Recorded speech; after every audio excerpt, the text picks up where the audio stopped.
Getting a whoop. Yeah, I am. Hey guys. Open up to questions for Coach. James, how's your offense done with the crowd noise? It's been kind of seemingly on a loop.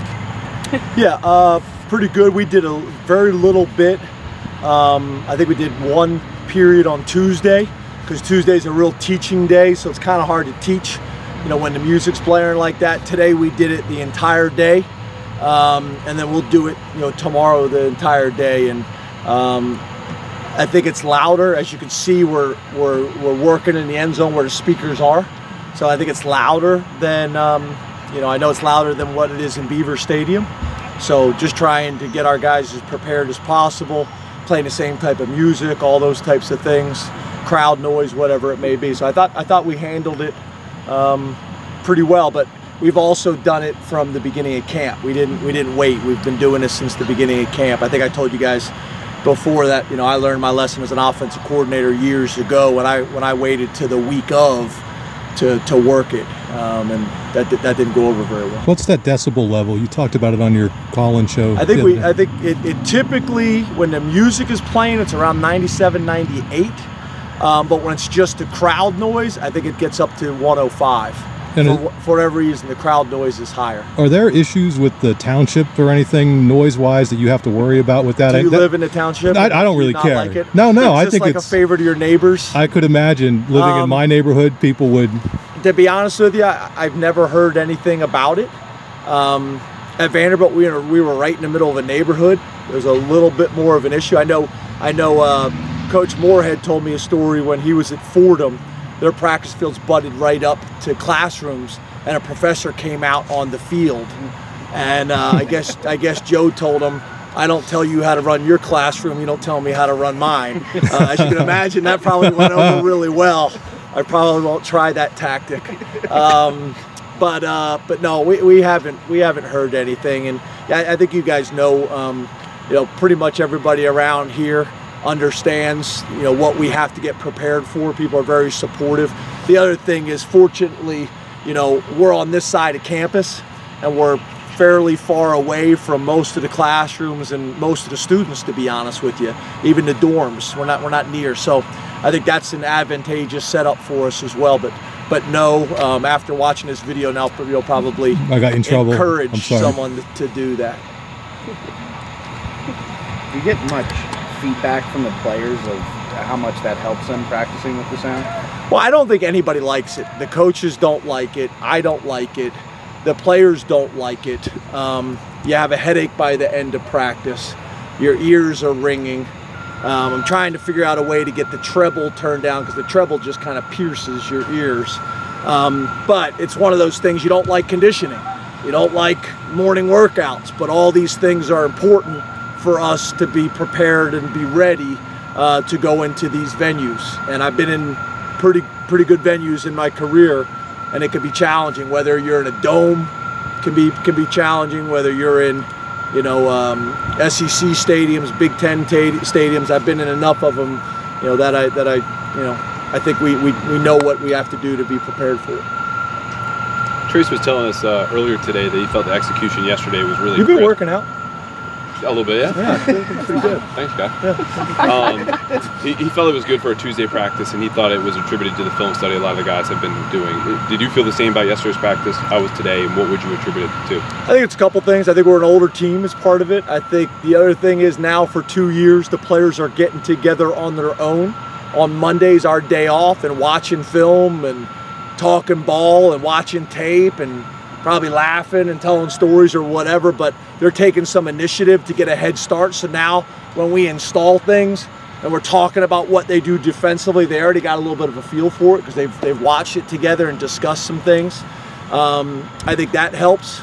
I think it's probably a combination of those two things more than anything. It's just more of a mature team, and then players taking some initiative on their own on Monday on the day off.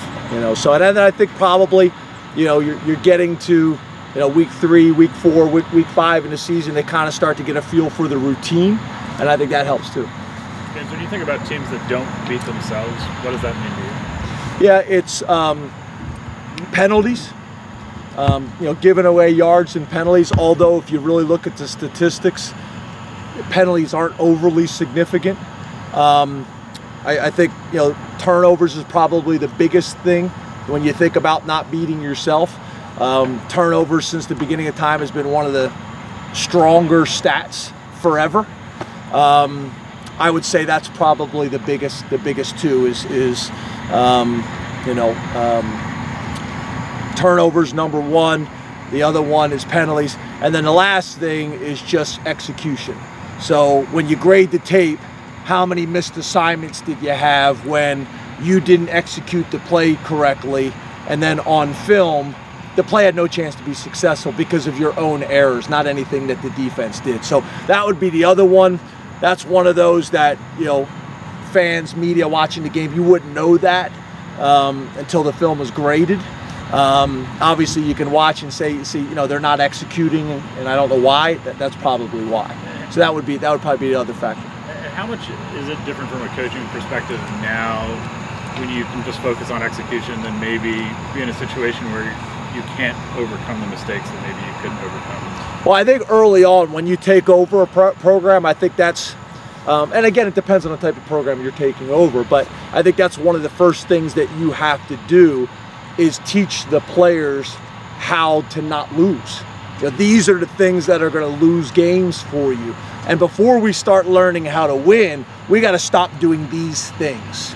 Then after you get to that point, then it's now, hey, let's start attacking the defense. Let's start doing all those types of things. And then fortunately, I think over time that just becomes part of your culture. We don't hurt ourselves. We don't have penalties. We don't have turnovers. We don't do selfish things like getting a fight during a game, things like that. That just kind of becomes a part of who you are. You can't ever take it for granted. You got to be instilling that in practice from day one. When you see those behaviors pop up, that you address them. But you're exactly right. The sooner you can get to the point where you're spending your time focused on attacking the defense, or our defense attacking the offense, and trying to game plan and scheme to gain an advantage, it's really helpful. Hey, there's been a lot more James Franklin sightings downtown and on campus than when you first got here. Is that by design, or you feel more comfortable that you can get out of the office sometimes? Did you buy some Jamba Juice today in the hub? Yeah, I heard that. See, you know what? Thanks, Mike. I don't think it's really different. I think I've said this to you guys before. I think a couple of you guys I've gone to lunch with. My thing was, from day one, I wanted to be out more so that it became kind of more natural, that would allow me to be out and it's not a big deal. Because I don't know if that's how it was. I think you even mentioned maybe, the last 10 years of Coach's career. I've been doing it since I've been here. I usually try to get out of the office. I'm a huge farmers market guy. I love farmers markets. Me and my daughters go to farmers markets every Thursday and Saturday in the summer. We go buy fresh produce or art or music. We come back to the house, we play music, we slice up the tomatoes, whatever it may be. Here I go to the one downtown on Tuesdays and Fridays. I think it's Tuesdays and Fridays. Right, sure. Yeah, and I usually get the fresh lunch. They either have a barbecue there or they have some Mexican place. I usually try to take a different staff member with me every single day. Me and Will Flaherty, our player development guy, go on a walk typically on Sundays and Mondays. I'm really proud of Will. He's lost 33 pounds since this summer. But yeah, I try to get out as much as I possibly can because I think it's healthy to get out of the office for a little bit.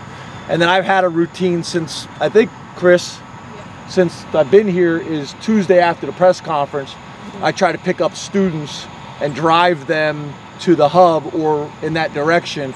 And then I go and get an old man green smoothie that's kale. And then whoever's in line behind me, I buy them as well. But I think I've done that since year one. Just people are probably a little happier to see me now than they used to. Time for two more. So James, I guess last year, and we've talked about this, Iowa played some really good teams pretty tough last year. When they beat Michigan, they played Wisconsin tough. The teams that get behind, power run game, establish that. But the spread teams kind of beat them pretty bad. You guys in Florida. What do you attribute that to when after watching the film? Tremendous respect for Iowa and their program and their head coach. I mean, the consistency that they've been able to play with for the long haul is impressive. I'm excited about going there. It's one of the venues that I've always heard about, even recruiting against them when I was an assistant. You know, they don't have an NFL team. They're their NFL team. It's a big deal, and you better be ready to play. Hard-nosed, blue-collar, all those types of things. That's how I'm comfortable answering the question. It probably is not exactly how you wanted me to answer it, but that's how I'm comfortable answering. Coach, we got a good look at a lot of chance to look at Miles Sanders and Robinson behind Barkley on Saturday. What do you see out of those guys? Obviously, they're called upon, or can we take the rock more often? How do you evaluate their performance? We look at all those guys as starters. You know, those guys are in a challenging, tough situation because they're good enough to start for us and win for us, but we have, you know, maybe one of the better football players on the planet. You know, so, you know, for them, there's a real positive that they're able to watch someone and learn from someone. And then what we tell those guys all the time is when you get an opportunity, you got to maximize that opportunity. So when you go in, you got to do something with it. And I think Coach Huff has done a really good job of creating a culture in that room. And I think Saquon's been a big part of that as well.